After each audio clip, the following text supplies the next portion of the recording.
Good evening and welcome everyone to the Foreclosure and Eviction Prevention Workshop. I'm Nancy Gagne. I'm the Executive Director of the South Orange Maplewood Community Coalition on Race. Our mission is racial integration, racial equity, and true inclusion. And integrated neighborhoods and affordable housing are a big part of achieving that mission, and that's why we're here tonight. We serve Maplewood and South Orange, but we also support surrounding communities and lots of communities across the country. If you're interested in learning more about the work that we do beyond tonight's presentation, we ask you to visit communitycoalitiononrace.org and find out how you can get more information and become involved. And with that, I will introduce Luis Estrella. Good afternoon, everyone. So first and foremost, thank you all for being here tonight. It really means a lot to build these bridges and allow people avenues to really become self-advocates for themselves and really understand what's going on with their community. So I just want to take a brief moment and actually introduce our speaker for this evening. Luis E. Pedro, Jr. is the director of La Casa Community and Economic Development Division, which is charged with revitalizing the Lower Broadway community and physical and social environment. He oversees La Casa Affordable Housing Development Community Planning and Organizing and Housing Counseling Programs.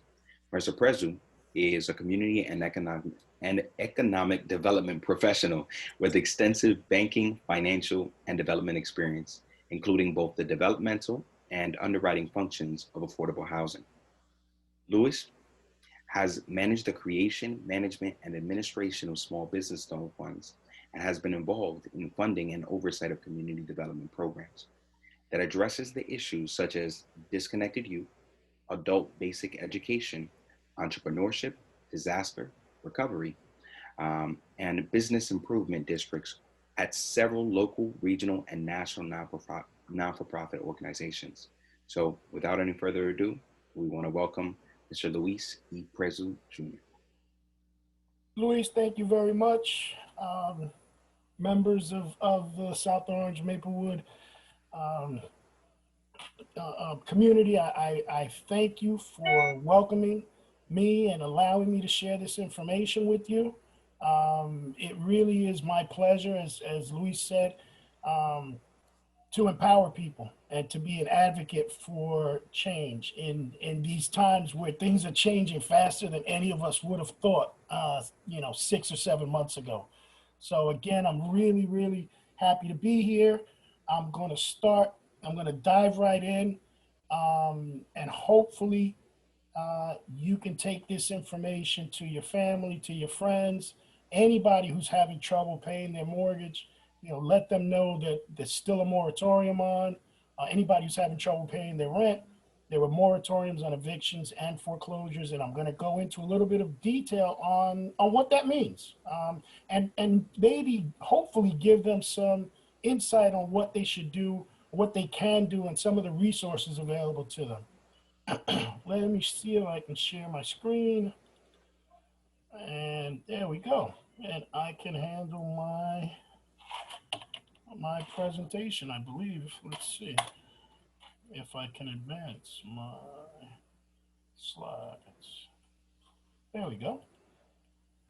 Sorry about that. That's me again. That's what we're going to be talking about. Well, in a nutshell, on March 9th of this year, Governor Murphy declared a public health emergency and a state of emergency in New Jersey, right? So he issued an executive order, 171. Ever since then, he's been renewing those orders or issuing actually new executive orders, continuing the public health emergency and the state of emergency in New Jersey. And that's really important. I think the last time he signed an executive order continuing the state of emergency and the public health emergency was August 26th. So another key date for us is going to be September 26th. And you'll see why as we go on a little bit longer, a little bit further in this presentation, I should say. So that was March 9th, again, August 26th, and now March 19th, he also enacted a residential eviction and foreclosure moratorium with Executive Order 106.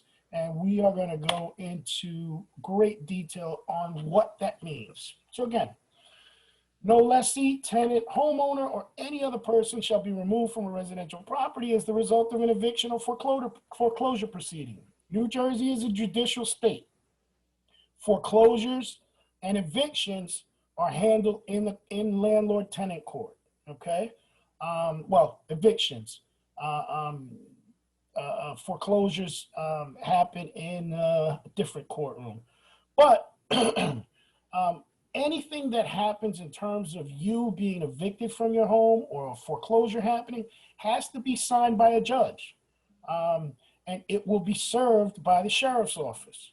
So even though evictions and foreclosure proceedings may be initiated or even continued during the time of these orders are in effect, all judgments for possession, warrants for removal, and writs of possession shall be stayed unless the court determines that the enforcement is necessary. And what does that mean? Well, if you're violating the law, you're selling drugs or doing something else illegal out of your apartment, you can still be evicted.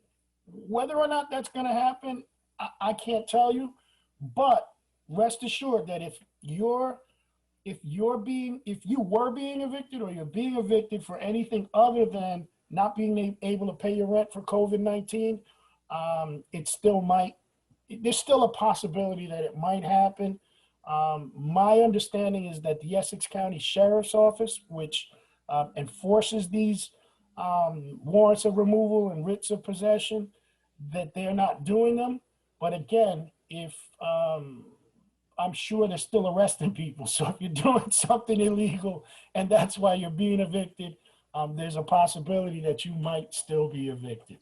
And one of the other important things is, even though there's an eviction and foreclosure moratorium, your rent is still due, your mortgage is still due, unless you have called your mortgage company and have entered into a forbearance agreement. Again, sheriffs, court officers, and their agents will not remove individuals from residential properties during the time this order is in effect. It will remain in effect no longer than 2 months following the end of the public health emergency or state of emergency, whichever ends later, unless the order is revoked or modified by the governor. So remember, I told you that date that you had to keep in mind, September 26th. Hopefully the governor will either extend the state of emergency, or there'll be a big public announcement saying, hey, public health emergency is no longer in effect. So starting November 26th, again, that's 60 days after, this expires. Again, if the order that's in effect right now is not renewed by September 26th, November 26th is a very important date, because that will be the date that people will be allowed to be evicted. So, it's important that you keep these dates in mind, if you're having trouble paying, for those lucky few of us who've been able to work through the pandemic, it shouldn't be an issue. But if you are having trouble, pay attention. These dates are important. Take notes. This presentation is being recorded, and you can always reach out. If you put your email in the chat box or the Q&A, we will get back to you with any answers to your questions if we can't answer them right away. And if not, we'll definitely be able to answer your questions. So let's talk a little bit about what residential property means. And again, the definition is there. Any property rented for residential purposes, including but not limited to any homes or mobile home or land in a mobile home park. Sorry about that.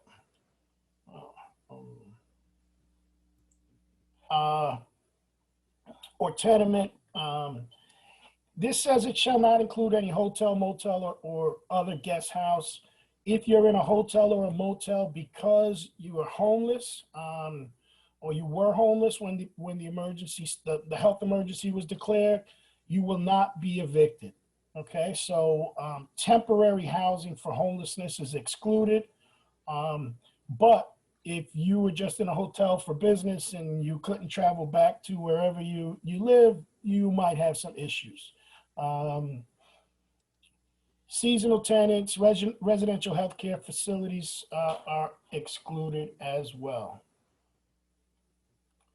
So what should you do? You know, what can you tell your family and your friends if they can't pay their rent? I mean, number one, tell them to talk to their landlord. Explain the situation. You know, we're 6 months in. If you haven't been paying your rent and your landlord hasn't been calling you or knocking on your door, you got a pretty patient landlord. So I'm sure most of us have talked to our landlord or our mortgage company, and again, we'll talk about what homeowners should do a little bit later on. But if your landlord is harassing you and telling you, you know, that you have to leave, he's wrong. If the only thing that you've done is not paid your rent because you lost your job due to COVID, he cannot force you out. And again, remember what I said in the beginning.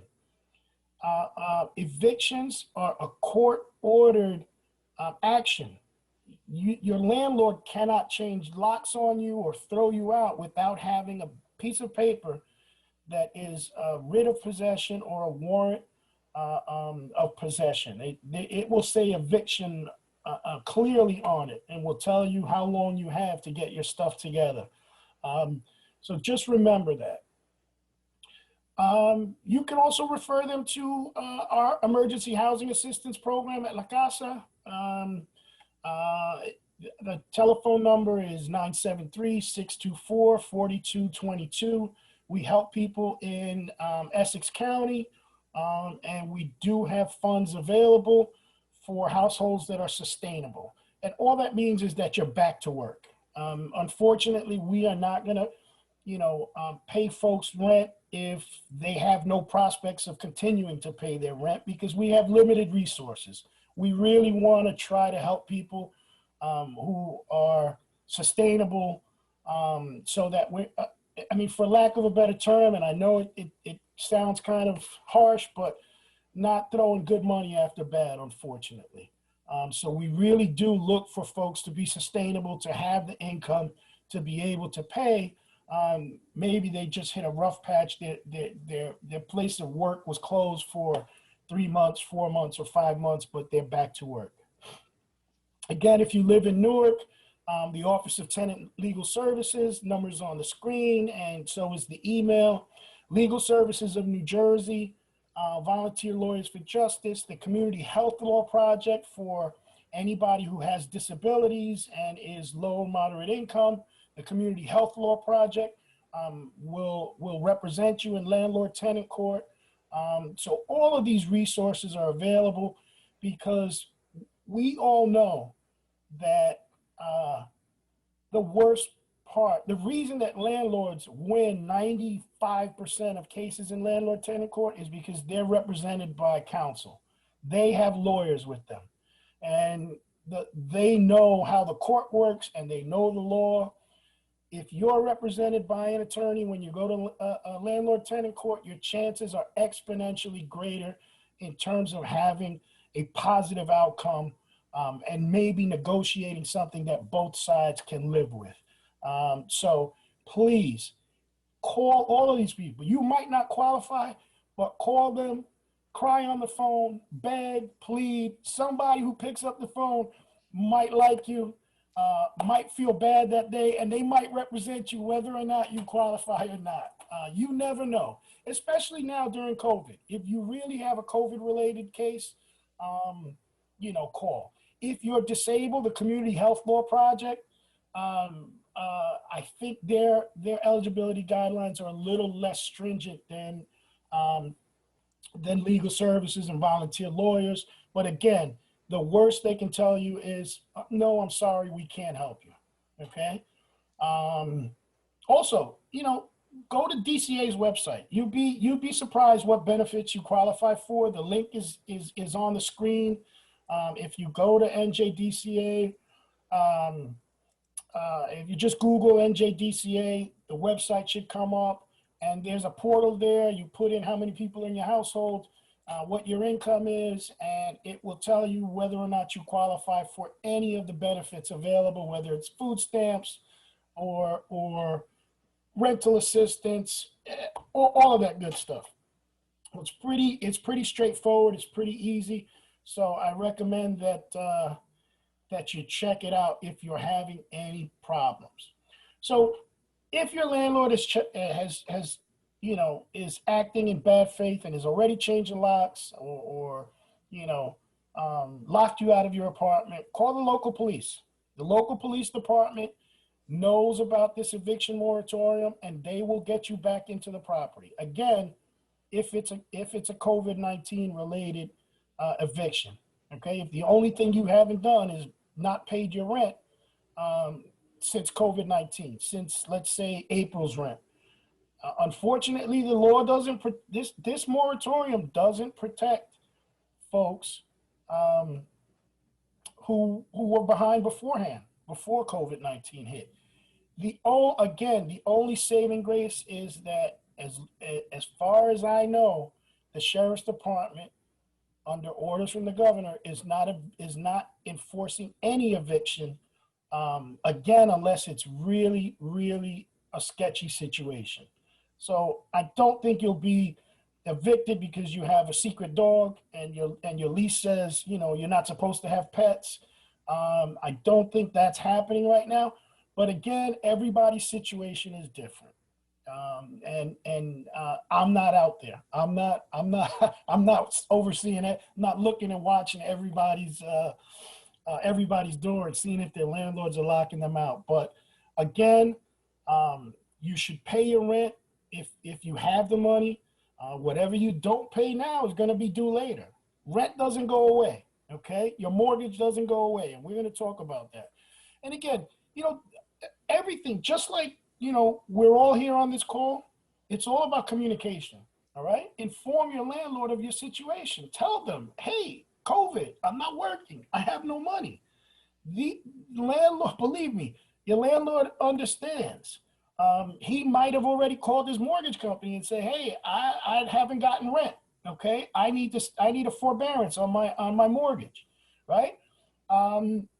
Not so much now, but 3 months ago, 40-something% of mortgages in the United States, of federally backed mortgages, Fannie, Freddie, FHA, VA, were in some type of forbearance, okay, or had some kind of modification or some agreement due to COVID-19. So you're not the only one. The rest of the country is in the same predicament that we all are. I want to mention the People's Bill. We talked about this back in August. It was on the Assembly and the Senate's plate to revisit this. I think it had passed the Senate and was going back to the Assembly. Believe it or not, a month later, this bill still hasn't passed because of some heavy duty lobbying from big corporate landlords, who don't think that, who'd rather just get tenants out. Talk to your assembly person, talk to your state senator, talk to your local politicians, because they have the ear of the politicians down in Trenton to support the People's Bill. Believe me, every member of the legislature and most mayors know what the People's Bill is.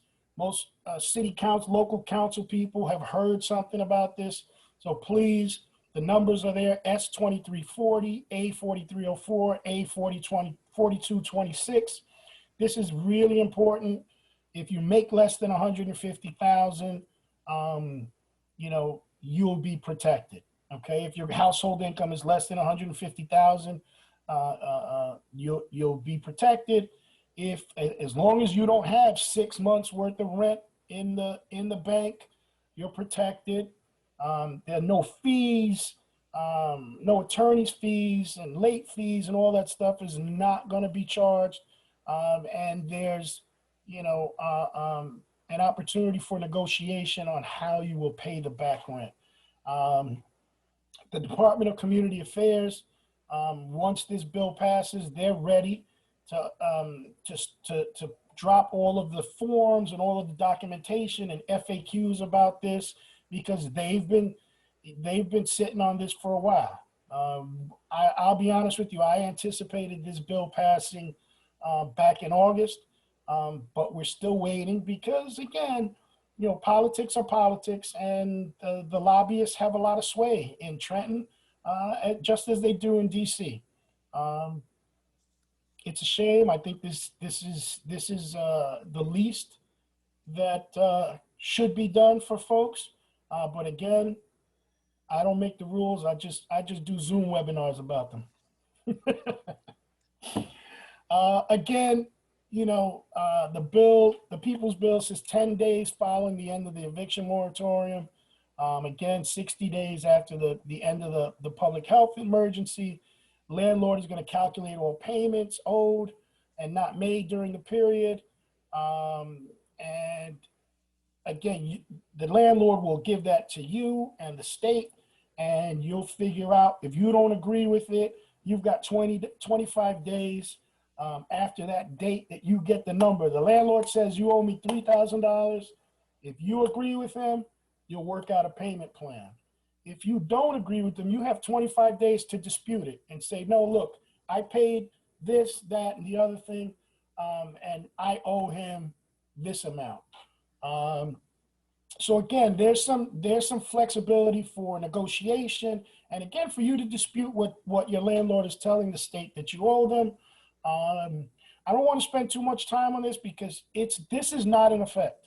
Okay, this wasn't passed, but we really need that you talk to, again, your elected officials and try to get them to push this through the assembly. I believe it passed the Senate, but again, lobbyists have pretty much stalled this. There's two types of repayment plans, equal installments over the remainder of the lease, or it will give you 6 months to repay each month's rent that was unpaid. So again, there's some flexibility there. This is a really, really important, just, and fair bill for everybody involved. But again, corporate America is pretty greedy. I hate to admit it. I worked for corporate America for a while too, before coming to the light. But there's some flexibility there. So again, please, I implore you, speak to your elected officials, see if you can get them to pass the People's Bill, so that all of us are protected. So let's talk about foreclosure prevention, right? If you can pay your mortgage, pay your mortgage, okay? If you aren't facing, a loss of income or anything, nothing should change for you, okay? If you're still able to pay your mortgage, pay it. If you can't, or can only pay, a little bit, again, we're 6 months into it, but some folks, just might now be feeling the effects. Maybe they've gone through their savings already.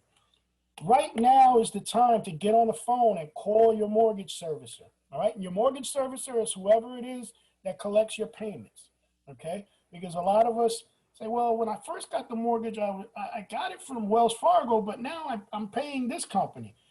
Whoever you're paying on a monthly basis, that's your mortgage servicer, and that's who you need to call about getting a forbearance or a modification, or just letting them know or asking them what options are available to you. I cannot tell you what options are available because every mortgage servicer has a different protocol in place. Valley National Bank is a big mortgage company here, and they have a wonderful program, okay? They are throwing it on the back end, which just means that instead of a 30-year mortgage, you have a 30-year and 6-month mortgage. But every bank is different. I'm not endorsing any banks. I'm just giving you guys an example. So again, talk to your mortgage servicing company, you know, send an email, make sure that they know that you are in trouble or you're facing an issue, so that you get the protections that are afforded to you. And we're going to talk a little bit about, again, this eviction moratorium is very similar, the foreclosure moratorium is very similar to what's the protections afforded by the eviction moratorium. No homeowner or any other person shall be removed from a residential property as the result of a foreclosure proceeding. Again, foreclosure proceedings are court ordered. There has to be a foreclosure notice. There's all kinds of notices that will come out. And New Jersey, being a judicial state, foreclosures take years, okay? From the first time that you fall behind on your mortgage, you'll get that first notice that says, hey, you're in default. You didn't pay such and such mortgage payment. Here are the resources available to you, and it'll give you a link to the HUD-approved housing counseling agencies. If you don't pay within a certain, we're gonna start to foreclose on you, and that starts the legal process. It doesn't happen quickly in Jersey, although it has been moving over the last couple of years. Before, Jersey had like an average of 1,000 days, right? 1,000 something days, which is 3 years. From the time that you get a foreclosure notice until the time that you're actually out was about 3 years. It's down to about a little bit more than a year now. Again, it sounds like a long time, but believe me, trying to get your life back in order and trying to find an apartment with bad credit because you haven't been paying your mortgage and doing all of that stuff, a year sounds like a long time, but you know, as someone who's been on the other side of the table hearing all the horror stories, it's not long at all. So again, communicate with everybody involved, your servicer, talk to your family members, your friends, if somebody can help you out, talk to your boss, you know, see if there's something that they can do. Again, foreclosure proceedings may be continued, but courts are doing Zoom courts, and I don't know what's going on with foreclosure court in Essex County, but I'm sure they're 6 months to 8 months behind, and things are moving slower than ever. Again, just like with evictions and rent, your mortgage payment is still due. You still owe the money. The moratorium is on them kicking you out of the place, physically removing you from the place. But this does not change the fact that you owe somebody money for the house you own or for the apartment that you're renting. So just keep that in mind. Again, as with the eviction moratorium, sheriff's, court officers, their agents will not remove anybody. This order is going to be in effect for no longer than 2 months after the public health emergency or the state emergency, whichever ends later, is revoked. I know I'm saying this over and over again, and it's kind of the same as the eviction, but it's important that these things are ingrained in your mind so that you can share them with whoever's in trouble. Okay, this is important information that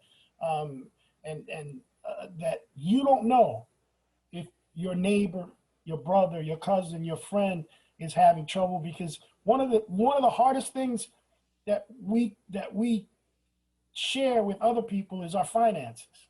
Okay, husband and wives sometimes, you know, don't talk about each other's finances and what they're spending their money on. So you never know what's going on with somebody else. And again, the more you know, the more powerful you are. So I'm repeating this stuff because it's important. This is the important stuff that you as stakeholders, as concerned residents, as concerned friends, neighbors, and family can share with other people. So I'm going to go over this again, even though you heard it already on the eviction side. Again, residential property means any, you know, property rented for residential purposes. Remember that exclusion of hotels and motels being used as temporary homeless housing. So what should you do if somebody comes to you and say, Audrey, I saw that you were on this panel. I saw your group was doing, a Zoom on foreclosure, and believe it or not, I lost a lot of hours at work, and I need help. What should I do? Again, number one thing is to call their loan servicer. Okay, call that number on your mortgage bill. Go to the website. Every mortgage servicer's website has a little button. Are you having trouble? Click here. Okay, and it sends them and it prompts you to put all your information in and your situation, and it sends an email to somebody somewhere that's going to read it, and they'll call you. Talk to them about forbearance. Okay, that's another term that I'm going to repeat 3 or 4 times in the next 2 minutes. Tell them to call their servicer and ask for a forbearance. A forbearance is in setting up a payment plan, right? A forbearance is only a delay in making payments. They'll have to make up their payments later on, either by paying a little bit more every month or hopefully extending the period of their mortgage, right? You didn't pay for 6 months, right? You had a 30-year mortgage. Hey, we're going to make your mortgage 30 years and 6 months, and you can pay us those payments later on. Again, some banks are doing that, but you need to know, and you need to ask. To me, that sounds like the best situation. But again, everybody's different. Every mortgage company is different. It might not happen. You might not feel comfortable, owing them 6 more months of your life. Okay. But again, communication is the key. Talking to them, communicating with them, right? Listen, right? Communication. The root of those words are the same. Communis, right? Meaning public, shared, right? So shared information, right? You communicate with somebody, you're sharing information, you're sharing your feelings, you're sharing your situation. And that's how we build communities, right? Sharing things. So remember, communication is key. Again, mortgage forbearance is when your mortgage servicer or bank mortgage company allows you to pause or reduce your mortgage payments for a limited time. Forbearance doesn't erase what you owe. You'll have to make up any missed or reduced payments in the future. And once your income is restored, you should reach out to the servicer and resume making payments as soon as you can. Again, how do I request a forbearance? Very easily. Number one, again, call your servicer. Be ready, okay? You may need to explain why you're unable to make your payment. I lost hours. I lost my job. The factory closed, whatever. Whether the problem is temporary or permanent, okay? Oh, no, I'm going back to work next month, but right now I can't pay. You're going to have to know, what your income, what your expenses, and what your other assets are, okay? Some banks and some mortgage services may not be as forgiving as others. They might want you to go dip into they might tell you, hey, if you have money in your 401k, you have to pay us. No, pay us. I doubt that will happen. I don't know if that's even legal, but they're going to look at your assets, okay? Things like bank accounts, 401ks.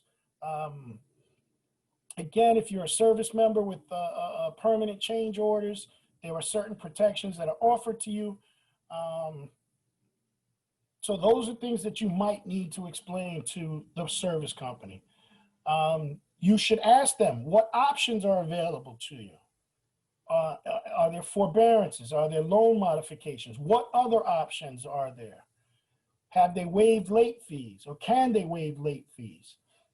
With the foreclosure moratorium in New Jersey, I believe there's a provision there for late fees. Again, right now, most banks and servicers are, giving forbearances like you just ask for it and you'll get it. But realize that somewhere down the line, they're going to want you to document what happened. So if you took advantage of a forbearance just because you didn't feel like paying your mortgage, you'll have problems because you're going to be signing legal documents that are attesting that you're asking for this forbearance because you had a COVID-19 related issue. Again, not something that you want to fool around with, especially because you may lose your home. What do you do once you talk to them? If you're able to secure a forbearance, actually, this is really good advice. Anytime you talk to the credit card company, your landlord, your bank, anytime, write everything down. Write down who you spoke to, if they have an employee number, write down what the terms were and ask them to send you something in writing, okay? Make sure that you ask questions, that you don't take anything for granted. And again, remember, each bank is going to set their own forbearance terms, and your case is unique. You might be able to pay half of your mortgage, and they might say, okay, let's do that, or we'll accept it. Some banks won't accept partial payments. We've seen that in the past. Okay, I don't know about now, but again, during the foreclosure crisis, accepting partial payments was a no-no for most servicers, because there could have been legal ramifications, or, oh, you accepted my payment, so how could I be in foreclosure if I was making payments, and blah, blah, blah. And smart lawyers could take advantage of that. So a lot of times they weren't. I don't know what's going on right now with these, because 99% of people that have asked for a forbearance have gotten it. So there's not a lot of negotiating going on. The terms, again, everybody's case is different, so people have negotiated their own terms. And unfortunately, I haven't seen a lot of cases personally. All right, again, some of the things to do, to keep in mind while you're in forbearance: keep your written documentation on hand. Make sure, there aren't any errors on the mortgage statements. Make sure that the statement reflects the assistance provided. Pay attention to your monthly mortgage statement. Again, for errors, check your credit, okay? In a forbearance, there's a special code for forbearance. It should not be the normal 30, 60, 90 days late, okay? So make sure, and I'm drawing a blank on what the code is. It's like a K or an R or something like that for a payment that's in forbearance. And once your income is restored, contact your servicer and resume making payments. So once you can start making those payments again, the best advice I can give you is start paying. If you're continuing to receive some income that turns out to be more than you need for bills and expenses, put that money away, so you can use it to pay off what's due later. While you're if it's not enough to, to resume making your mortgage payments, save money. If you can save anything now, please do. Again, that extra $600 of unemployment came in handy to a lot of people. Hopefully, they put some away for, the next COVID-19, the new normal, right? Who knows what it's going to be tomorrow? Be aware of scams. Scammers take advantage of disasters, okay? Make sure that there are shady lawyers and shady mortgage officers out there that will take advantage of you and tell you, oh no, pay me, $3,000 and I'll file all your paperwork for your forbearance and I'll help you. That's a scam. Okay, you can do this yourself. You can go again to a HUD-approved housing counseling agency, and that counseling is 100% free. And there are people like my team who have dealt with banks for the last 10 years or 15 years. We have relationships with the servicers. We know who to call and what to ask for. So make sure you go to a HUD-approved housing counseling agency.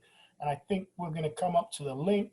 But again, watch out for anybody who's charging a high upfront fee, who promises you to get you a modification or a forbearance, because anybody who promises you that, if is lying to you. Anybody, again, that asks you to sign over your property title, sign papers that you don't understand, tells you to make payments to somebody other than your servicer, tells you to stop making payments if you still can, or promises you payments in connection with providing your credit card numbers and other personal information. Those are all signs of a scam. You're being robbed. Run and run fast. Because again, these are things that are happening. Believe me, they're happening in our community, unfortunately. So please be aware of those things, and make sure that you tell seniors and young folks and people who just are not as financially savvy as you may be, or who didn't hear me say it. Let everybody know that in times of crisis, there are always scammers out there that take advantage of fear and panic. Again, refer people to their bank or loan services website, because on those 99% of those websites, there's a link to the search for HUD-approved housing counseling agencies like La Casa. You can call or email. Email is probably the best way to get in touch with my two housing counselors, right? Dante Lara or Dorothy Rivers. Dante speaks Spanish.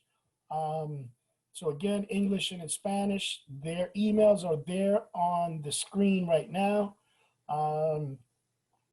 The Department of Banking and Insurance has a list of banks that are offering COVID-19 and residential mortgage relief, and there's the website there. So it's statenj.us/dobi/COVID mortgage relief. Again, and the Consumer Financial Protection Bureau, even though they're trying to dismantle that great idea of an institution that was just created, 10, 15 years ago, the current administration is trying to cripple the CFPB. They actually have a really good website on mortgage relief options with a ton of information. But again, start with the state. New Jersey Department of Banking and Insurance, HMFA, New Jersey HMFA, New Jersey DCA, all of the state agencies. If you put state.nj.us in your search engine, you're going to go to the state's homepage, and there's big banners on there for COVID, okay? And there are tons, again, more information than I can put in a 3-hour PowerPoint presentation. Everything is at your fingertips. If you have a smartphone, if you have a computer, or can get to the library or go to a friend's house that has a computer, all the information that you could ever want is online. Take advantage of it. If your mortgage servicer is not cooperating, if they're not, listening to you and telling you that you need a forbearance because of COVID-19, file a complaint with the Department of Banking and Insurance. There's a complaint form online, or again, you can call 800-446-7467, 9 to 5, Monday through Friday.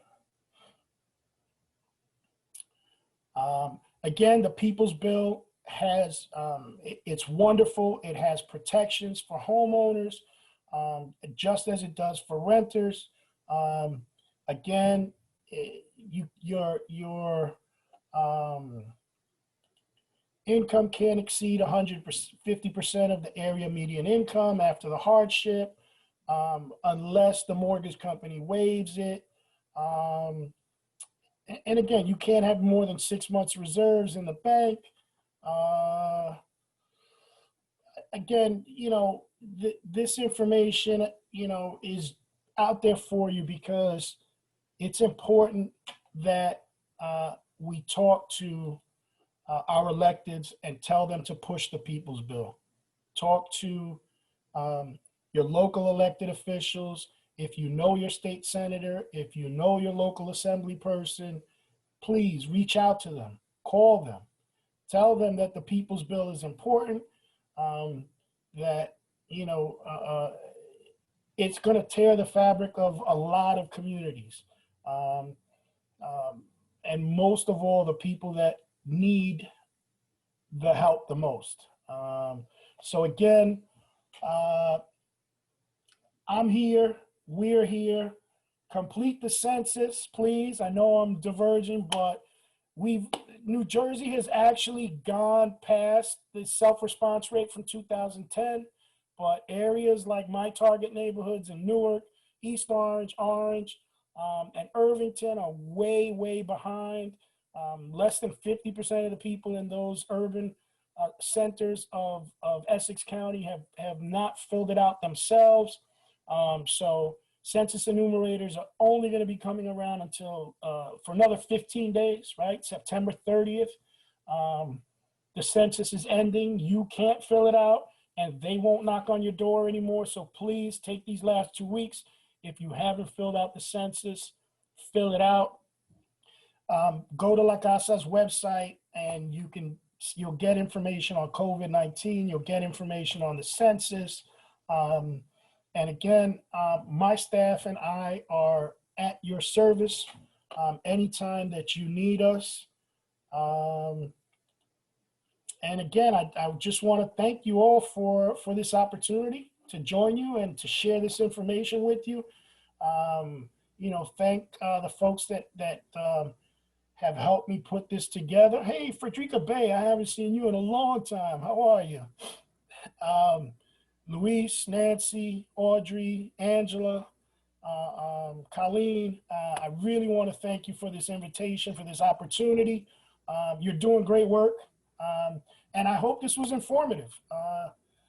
Let me know if there are any questions that I can answer. If I have time, I have one. Oh, great. Just one moment, Frederica, if you don't mind. Oh, absolutely. No worries. Thank you so much, Louis. Before we go to the question and answer, and just to remind you, you can put your questions into the chat as well as ask them, you know, on camera, time permitting. We do have the privilege of having yet another expert in this area with us, Dean Daffis. And I'd like to turn the mic over to Dean and see if there's anything additional that you'd like to add on what Louis has shared with us to this point, Dean. Thank you. Audrey, good evening, and good evening, everyone. I just wanted to highlight a few things. I have nothing to add. I think La Casa is one of our great partners at the state, at the Department of Community Affairs, and they covered a lot in a short period of time. This is very complicated. It's fast moving. It gets very, very technical, and there's a lot of things that we cannot repeat enough to get the information out there to our residents, tenants, and homeowners alike throughout the state of New Jersey. As La Casa said, we are very fortunate to have a very strong state moratorium that remains in place thanks to Governor Murphy, that protects all residential tenants and homeowners against evictions and foreclosures. And as was already stated, that remains in place under current scheduling until Thanksgiving Day, November 26th, unless the governor extends the public health emergency, which he has done nearly every month since we started in lockdown. And we expect him to do one more time to take us through the end of the year, which would make sense. The moratorium applies to evictions and foreclosures, so tenants and homeowners are likewise protected. Of course, cases are allowed to be filed during this time, including evictions and foreclosures, but those cases are not being heard by the courts and they're not being adjudicated to a final judgment, which is just a fancy word for meaning that they are not going into the enforcement stage where a sheriff comes and removes a tenant from their residential dwelling unit or a homeowner from their home, at least for now.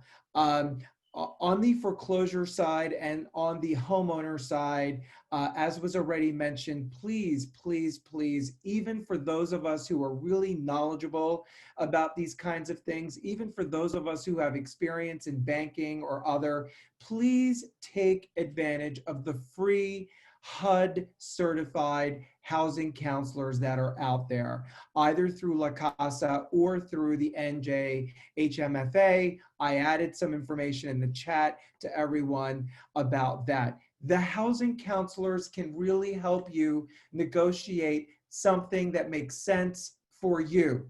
As was mentioned, getting the forbearance, the suspension in payments is not going to be difficult, but working out terms that are really specific to you and your financial circumstances are really, really, really critical. And there are a lot of scammers out there, and there are a lot of attorneys out there and other agencies trying to take advantage of vulnerable people during these most anxious times that we're all experiencing. So please make yourselves, avail yourselves rather of a HUD certified counselor. It's a free service. It's very easy. They can even negotiate on your behalf.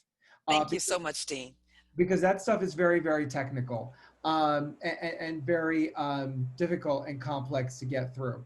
I just want to mention one other thing because we get a lot of questions about this. The CDC issued on September 1st a new federal moratorium. It's called the CDC moratorium. There are a lot of questions and a lot of confusion out there about whether or not that currently applies to New Jersey. The answer quite simply is it does not, because we have a state moratorium that is stronger and more broader in its protection of our residents, tenants, and homeowners. Our state moratorium still applies.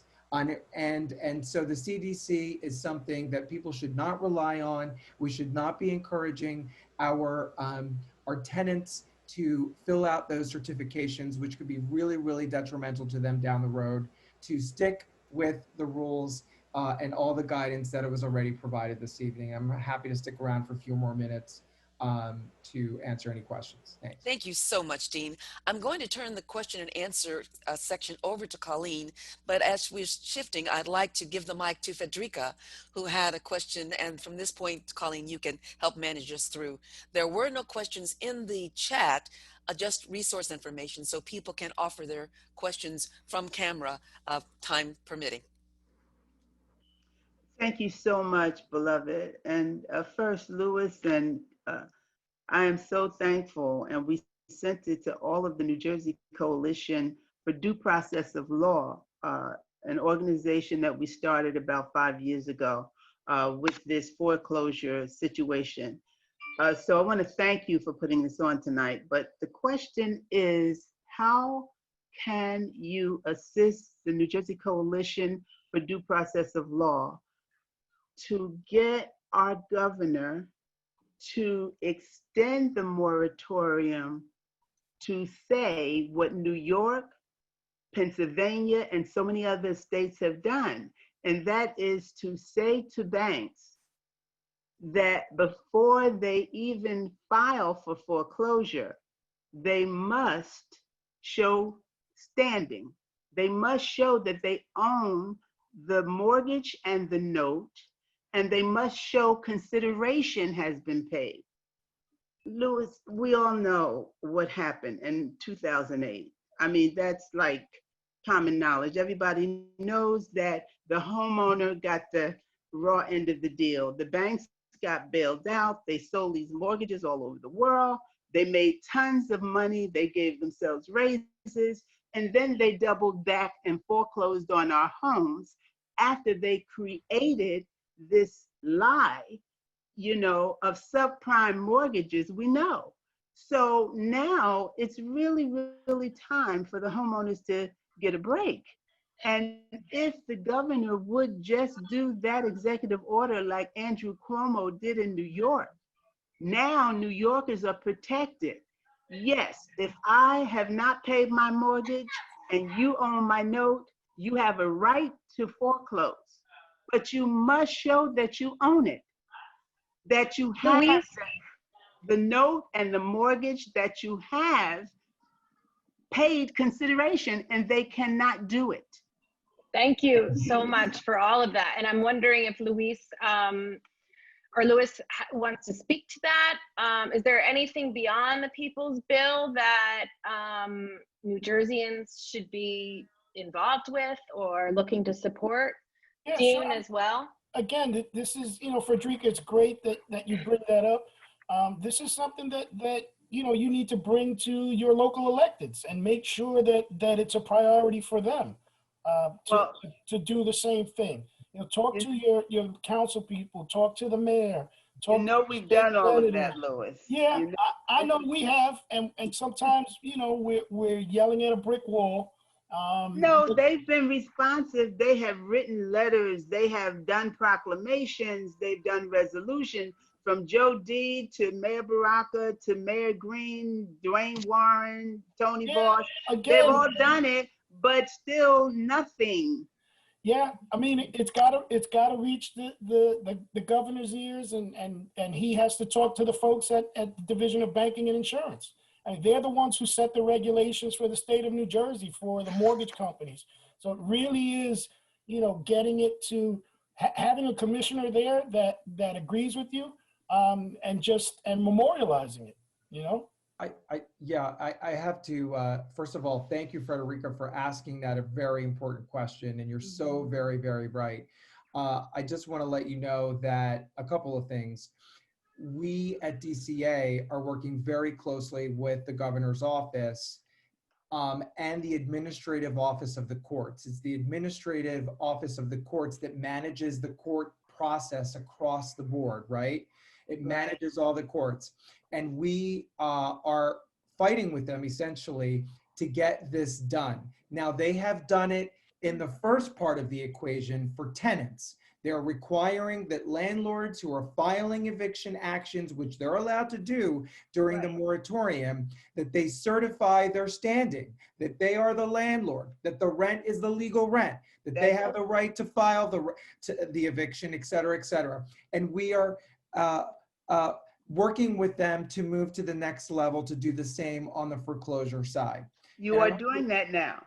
What's that? You are doing that now? Yes, we are. Yes, we are. That's good news. Yes, and we're working together with a consortium of housing advocates and legal advocates to push the AOC in that direction.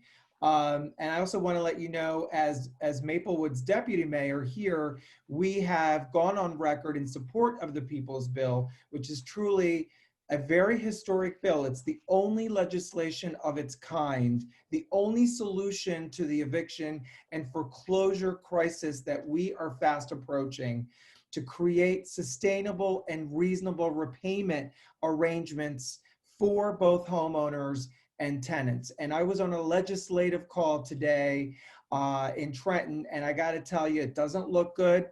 It passed, sailed through majority of the assembly. This is a bill that's championed by Assemblywoman Brittany Timberlake, yay, and John Singleton. It's a combination bill, actually, a compromise bill of two different bills, but it is currently stalled in the Senate. So I invite all of my fellow Maplewoodians and beyond, please call our senator.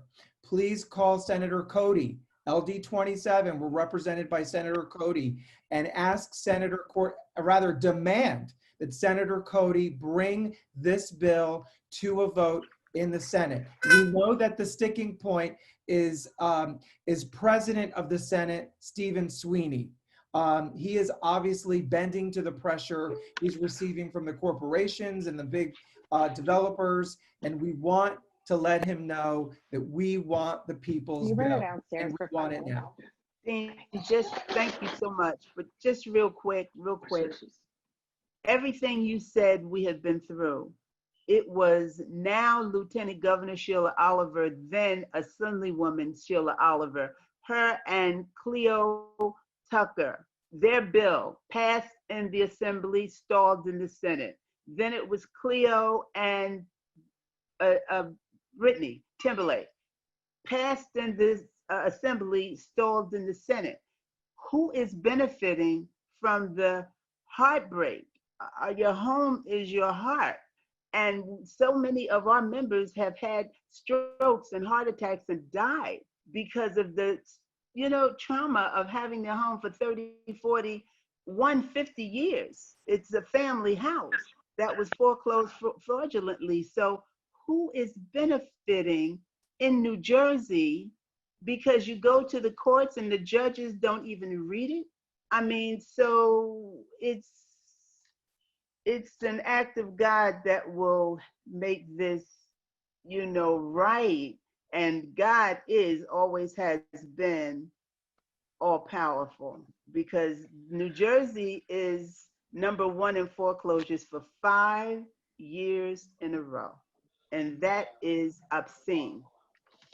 It's a travesty, Frederica. And I like everything that you said is really hitting home. And the thing that comes to my brain is, who are the groups that are working on this, and in what way can we support it? And then you mentioned the group that you're working with. Is there any way that you could put information about that group in the chat, or that we could sort of spread the word about, because it sounds, you're doing real organizing, and it seems to me that that's what's going to change things.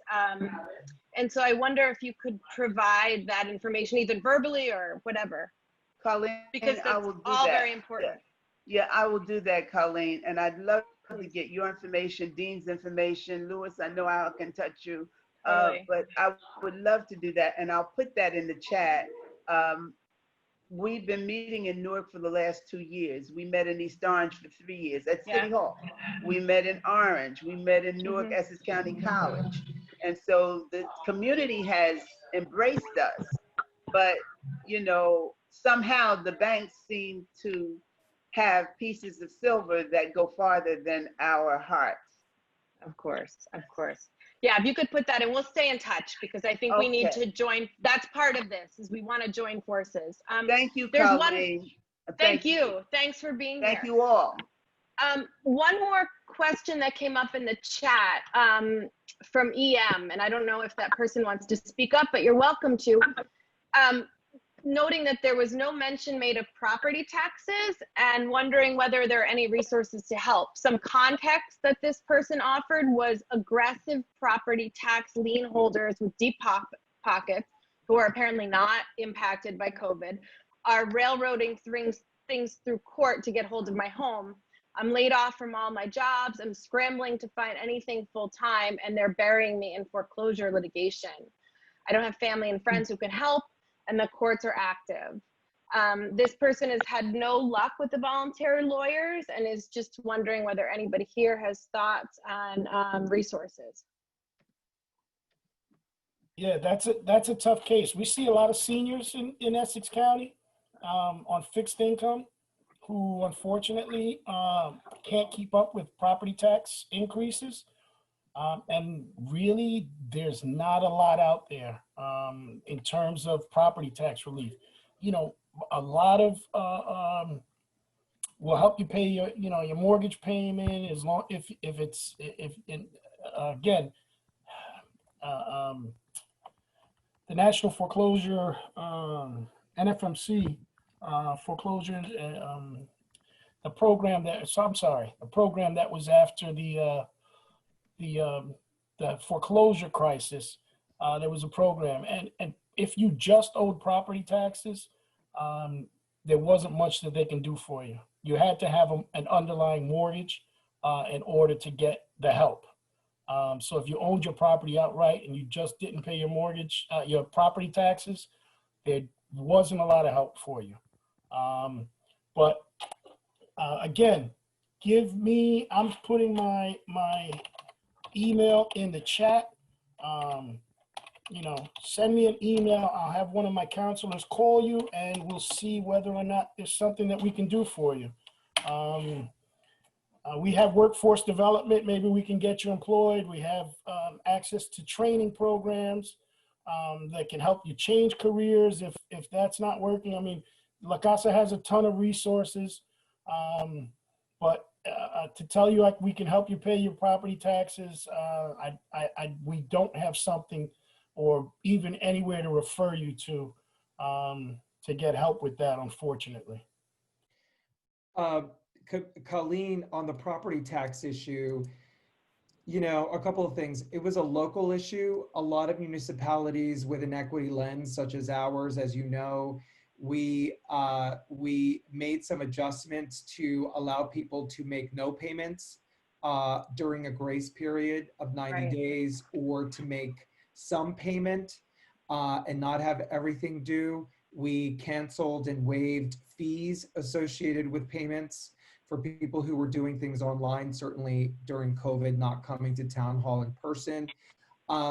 But I think the most important thing to mention is that our local seniors here in Maplewood and South Orange got together and they advocated in Trenton for the reinstatement, even during this state budget crisis, for the successful reinstatement of the homestead rebate, property tax act, and the property tax freeze, which applies to seniors up until a certain fixed income level that allows them to get a credit on the property taxes that they have paid for the preceding years. And we do a workshop at Town Hall every year to help seniors fill out those forms and to get their rebates.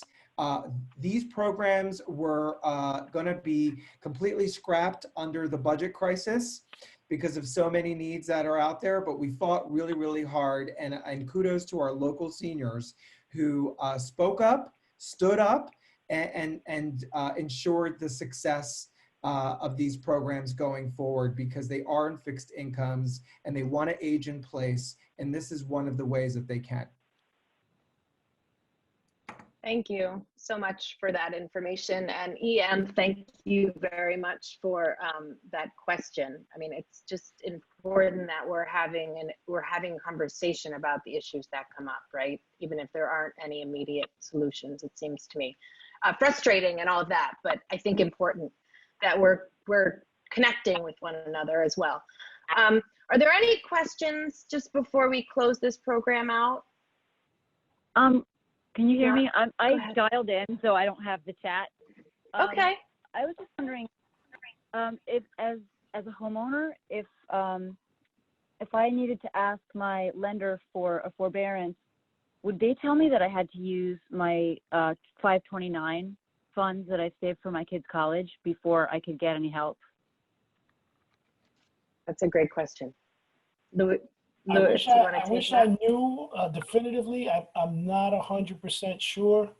But most of those, as I said before, I'm not sure what the laws are in terms of 401ks and 529s, you know, the college accounts. I don't know, but I can find out for you. So please feel free to call me. I will give you my, you ready? You got a pen? Yes, I do. My number Okay, is I'm ready. 973 Mm-hmm. 634 Mm-hmm. 5008. Okay, and your name again? My name is Louis. Okay. Uh-huh. All right. Just give me a call tomorrow. Give me a couple of hours. I'm out in the field tomorrow. Anyway, but give me a buzz in the afternoon or evening tomorrow, and hopefully I'll have an answer for you. Okay? That sounds great. Yes, thank you. Thank you so much for that. Thanks for that question and thanks for that answer. It looks like we are circling here to the end of questions. So is that right, Audrey? You think we're, oh, right, thank you. So one, on behalf of the South Orange and Maplewood Community Coalition on Race, I want to thank Louis, like from the bottom of our hearts, for sticking with us in this really important information. We are going to post a video of this, and we hope to continue educational conversations like this as we move forward. Thank you also to everybody who participated and for your really important feedback